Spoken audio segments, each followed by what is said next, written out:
Good evening. As I said at the very start of these meetings, President Biden has been clear that he is committed to managing this important relationship responsibly. Our aim in every engagement with China is to deliver for the American people. Under President Biden's leadership, the United States has and will continue to advance its interests and values, look out for its friends. And as we do, we believe that competition with China does not have to lead to conflict or confrontation. The key is responsible management through diplomacy.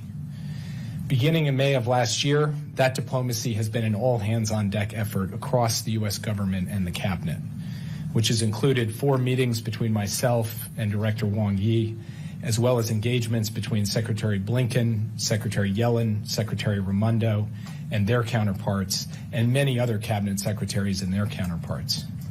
Those discussions helped lay the foundation for a productive summit between President Biden and President Xi in San Francisco at the end of last year.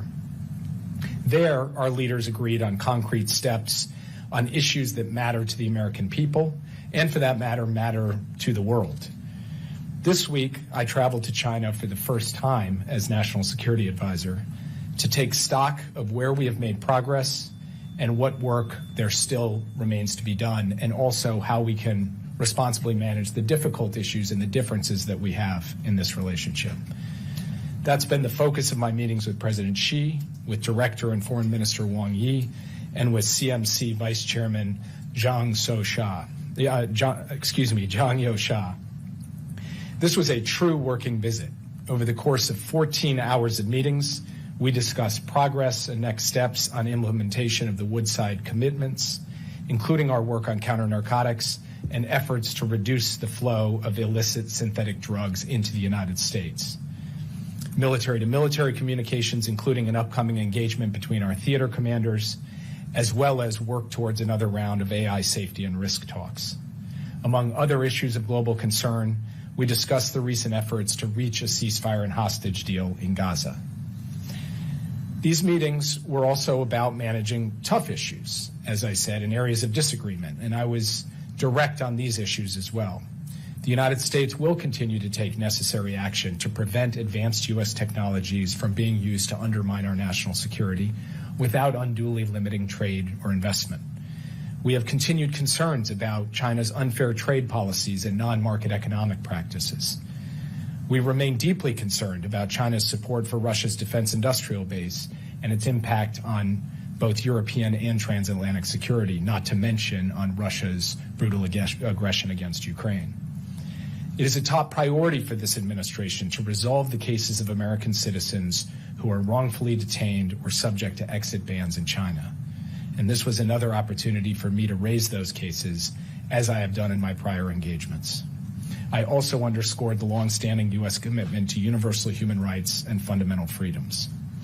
In all of my meetings, I stressed the importance of maintaining peace and stability across the Taiwan Strait, emphasized the United States' commitment to complete denuclearization of the Korean Peninsula, and I reaffirmed the United States' commitment to our Indo-Pacific allies, including our concerns about destabilizing actions against lawful Philippine maritime operations in the South China Sea.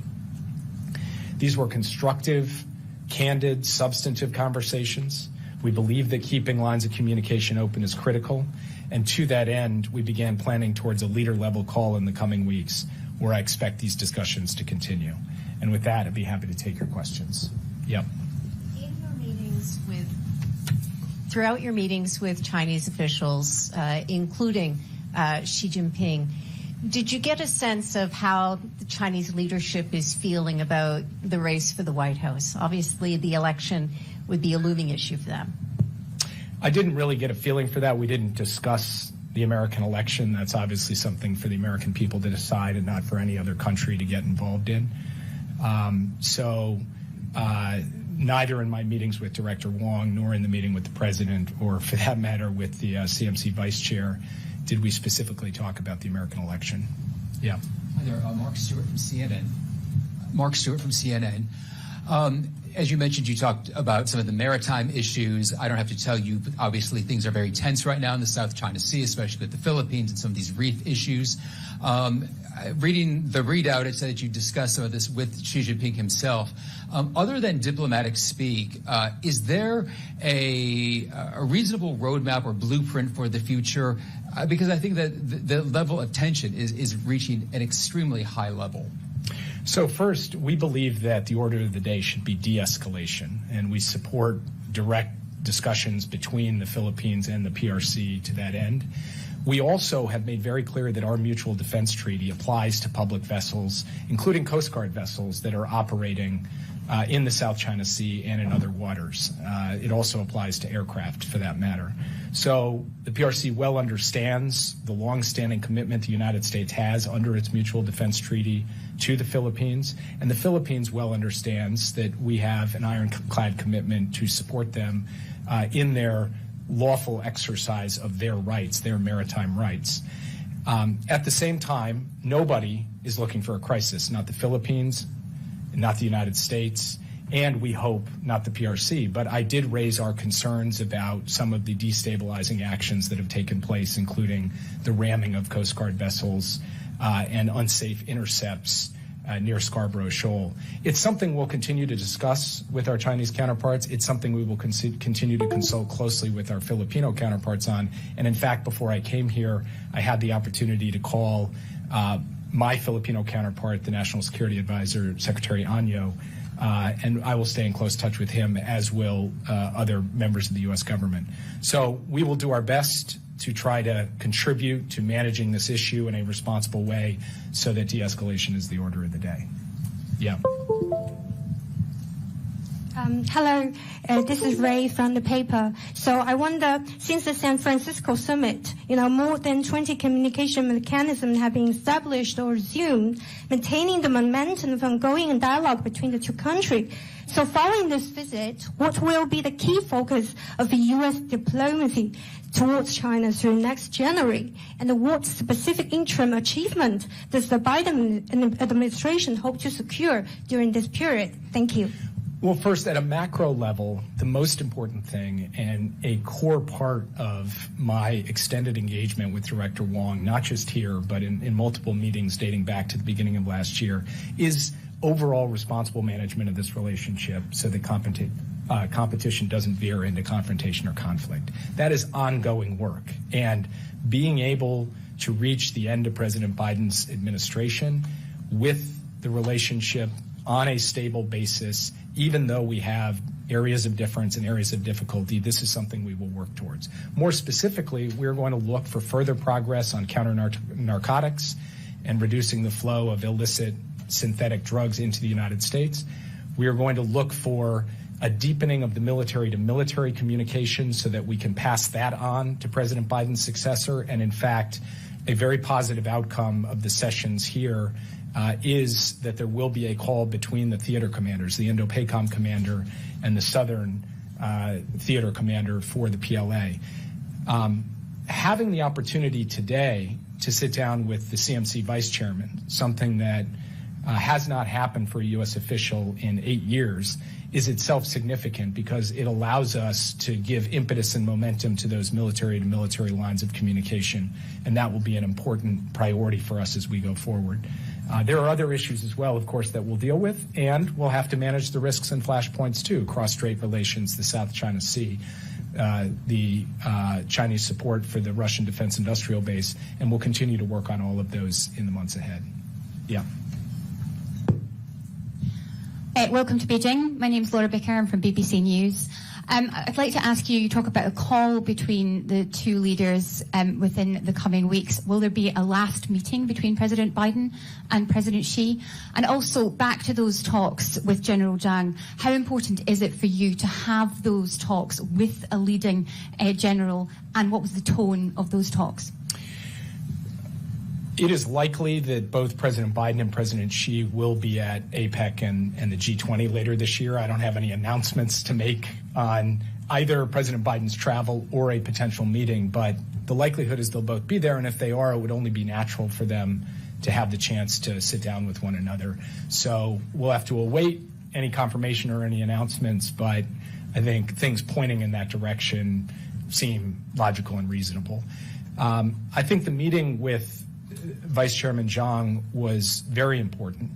There is no substitute for actually being able to sit across the table, not just with the Vice Chairman, but with his whole team, and be able to hear from them their perspective on critical issues, and them be able to hear from us our perspective on those same issues, whether it's cross-strait relations or the South China Sea or cyber issues, and being able to have that exchange, which is rare, I think allows us to clarify our intentions and our concerns and hear theirs and try to use that in service of responsible management of the relationship going forward. Yeah.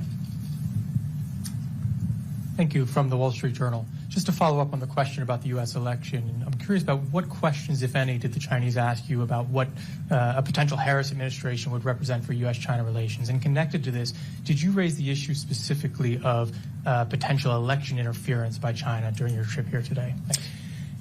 Every time I meet with Chinese officials, I raise the issue of election interference and laying down a clear marker that it's unacceptable for any nation to interfere in the U.S. election, and this trip was no different in that regard. I made that point once again. I won't characterize what the PRC's questions were with respect to Vice President Harris. They'll have to speak for themselves on that. But what I will say is that Vice President Harris has been a central member of the Biden foreign policy team, a leading member, and has been part of the design and execution of the overall strategy in the Indo-Pacific and with respect to the responsible management of U.S.-China relations. She has had the opportunity to engage herself with President Xi and with Premier Li, so she is known to both of the top leaders in China. And she shares President Biden's view that responsibly managing this competition so it doesn't veer into conflict or confrontation is essential. And she also shares the view that maintaining high-level open lines of communication is the way that you can achieve that responsible management. So I was able to share my experience and my perspective of working closely with the Vice President and the role that she has played over the course of the past 4 years. Yeah. Thank you. I'm with Phoenix TV. The Biden administration has announced arms sale to Taiwan 15 times now since taking office, and surpassing the Trump administration's 11 times. So China believes that the continued U.S. arms sales to Taiwan and other actions have increased tensions in the Taiwan Strait. So how do you respond to this, and what is the U.S. willing to do to de-escalate? Thank you. Our one China policy has not changed. And our approach to this issue is guided by the One China policy, the Taiwan Relations Act, the 3 joint communiques, and the 6 assurances. That remains true today, and that has remained true on a bipartisan basis through multiple administrations. And that policy has actually helped contribute to maintaining peace and stability across the Taiwan Strait for decades, and we intend to keep it that way. Let's see. Yeah. Ken Moritsugu with the AP. I want to ask about the 100% tariff that the Canadian government put on Chinese EVs earlier this week. It was reported that you had met with Prime Minister Justin Trudeau and encouraged Canada to go forward with that. Did that come up at all during these talks? Did the Chinese side complain about it or the timing? And if so, how did you respond? First of all, Canada is a sovereign country that makes its own sovereign decisions, and it would be quite an extraordinary power to show up on a Sunday evening and produce a major trade policy move on a Monday morning. So I think the right way to look at this is I was there for a pre-scheduled cabinet retreat to speak with them. They took independent action. It was not at my behest or anything that I did or said that made that happen. That was a determination that they made. I did make the point while I was in Canada, and I'd make it standing here today, that we have concerns relative to EVs, both with respect to security issues and overcapacity issues. We've been public and transparent about that. But this was a decision they took on their own, and I won't characterize the conversations with the PRC on this issue. I'll let them speak for themselves. Yeah. Janice Naki-Freire with NBC. Follow-up to the election-related question from Brian. The Chinese leadership and Chinese officials are about stability and consistency in their relationships. Did they at all signal to you any hesitation, nervousness, or concern about an upcoming change of administration at the White House? They recognize that elections are sensitive periods and transitions are sensitive periods, and responsible management through an election and transition is important. That's something we believe as well. And my visit here during this period helps contribute to try and sustain that responsible management over this coming sensitive period.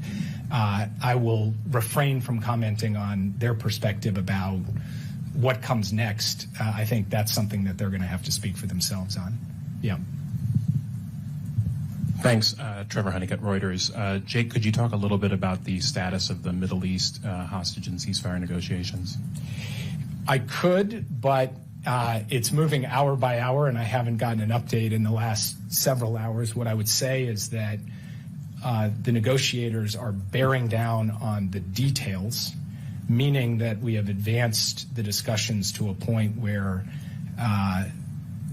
it's in the nitty-gritty, and that is a positive sign of progress. But at the end of the day, nothing is done until it's done, and so we're just going to keep working at this until we finally get the ceasefire and hostage deal across the line. And I'll have the chance when I get on the plane to check in with our negotiating team who's participating in these talks in the region even as we speak. Yeah. Thank you. Evelyn Chang from CNBC. On the issue of tech restrictions, I know that's something that the U.S. side has remained very firm on, and that the Chinese side has repeatedly asked for changes on. If the trajectory is still going to be more restrictions, was there, can you give some more details on what that discussion looked like? And then just on the aspect of cross-strait tensions and South China Sea, was there any specifics on what a de-escalation might look like? Thank you. We had extended discussions about economics and national security, and I won't characterize the PRC position on that other than to say it was consistent in the room with what they have said publicly on the issue. For our part, I laid out our approach, which is rooted in the concept of small yard, high fence. I explained why it is that we feel we have to take some targeted restrictions to ensure that advanced technologies aren't used against U.S. national security. I explained that our approach is one of de-risking, not decoupling, and described in some detail how we saw de-risking in practice. And I also raised our concerns about steps that the PRC has taken with respect to the intersection of economics and national security and the impact that has had on Western businesses and on supply chains. And so we had a vigorous give and take on the issue. Obviously, we didn't come to agreement on certain aspects of things, but I think the dialogue is very useful because it clarifies the concerns of each side and also gives us the opportunity to explain what it is that we are doing and what we are not doing. And I thought that was valuable. We didn't reach any specific agreements on the South China Sea. For one thing, it's not for the United States to reach agreements with China over the heads of parties like the Philippines. For another, there's no substitute for that direct diplomacy between the two of them. But we did indicate and reiterate our longstanding commitment to our ally and our longstanding commitment to the rule of law, freedom of navigation, and the free exercise of maritime rights in the South China Sea, and we'll continue to do that. Take one more question. Yeah. Maybe. China Media Group speaking. So we noticed that almost all of your accompanying staff can speak Chinese. So do you think this helped you to communicate with your Chinese counterparts? And does this help you accurately understand China's core concerns? Thank you. Yes. The answer is yes. No, it's having a team here, many of whom do speak fluent Mandarin, have deep experience on issues related to the PRC and the U.S.-China relationship. This is it makes my job a heck of a lot easier and makes me much better than I would otherwise be. And I stand on the shoulders of those experts because, they're the ones with the insights and the wisdom that drives forward the conversations that we've had here over the last 3 days. So, all right, we'll do 2 more. Yeah. Yes, Keith Bradshaw for the New York Times. Have you made any progress with China in discussing what might be a possible resolution for the war in Ukraine? Thank you. I can't say that we did make progress on that issue. The PRC has been very public in its view that the war should end through diplomacy. They've laid out various principles, both unilaterally and in separate communication with the Brazilians. We had the opportunity to exchange views on the war against Ukraine over the course of the last 3 days. We didn't reach any particular plan with respect to diplomacy, in large part because the United States very rigorously adheres to the simple maxim of nothing about Ukraine without Ukraine. So ultimately, it will be up to Ukraine to decide how it wants to proceed with diplomacy and negotiations. Yeah. Li Wei from Caixin, perhaps an overarching question. Several months ago, Sino-U.S. relation is very intense, especially around the time U.S. imposed kind of additional tariff on Chinese EVs or semiconductors. And China is facing this trade war nowadays with Europe. But all of a sudden, you came, and U.S.-China relations seems to be on a better track, especially for the last few months of this year. What's behind this change? Does that have anything to do with Vice President Harris taking over the presidential race or any other factor from the Chinese side? And looking forward, do you see U.S.-China relations turning marginally for the better for the next few months or potentially in the next few years compared to a potential second Trump term? Thanks. I can't characterize the Chinese side on this issue. They're going to have to speak for themselves. What I can tell you is that we believe in the Biden administration that intense diplomacy matters because it doesn't resolve every issue. It doesn't mean that we're going to agree on everything. But it does mean that we can improve understanding, we can clarify misperceptions, we can reduce the risk of miscalculation, and we can identify areas to work together where our interests align that might previously have been hidden. So the relationship remains a competitive relationship. We need to responsibly manage that competition, and we're doing that through this very detailed, painstaking, multiple rounds of diplomatic effort. And it's not to arrive at a certain end result where everything's just resolved. It's rather to arrive on a stable basis so that each of us can stand up for our interests, we can stand up for our friends, we can defend our values, we can take the actions we feel we need to take in service of our national interests, but we can also work together to ensure that the relationship is managed responsibly. That is what this trip was about. That's what the diplomacy of the last 2 years have been about. And we do believe that it puts us in a position to increase the prospect of stability in the relationship. But we have to keep in mind, too, that there are always risks, risks of escalation, risks of misunderstanding, risks of something going awry. And we've seen that before in the U.S.-China relationship. And we discussed those risks, too, at some length, whether it's to do with cross-strait relations or the South China Sea or European security and the war in Ukraine or many other issues, including issues that were not previously foreseen, like incidents from a year or two ago. So this is something we will have to keep working at, and it's a work in progress. Today is not the end of anything. It's just the continuation of a sustained pattern of intensive diplomacy led by President Biden and President Xi and carried out by many of us across our administration and the Chinese government, and we're going to keep at it. Thank you, guys.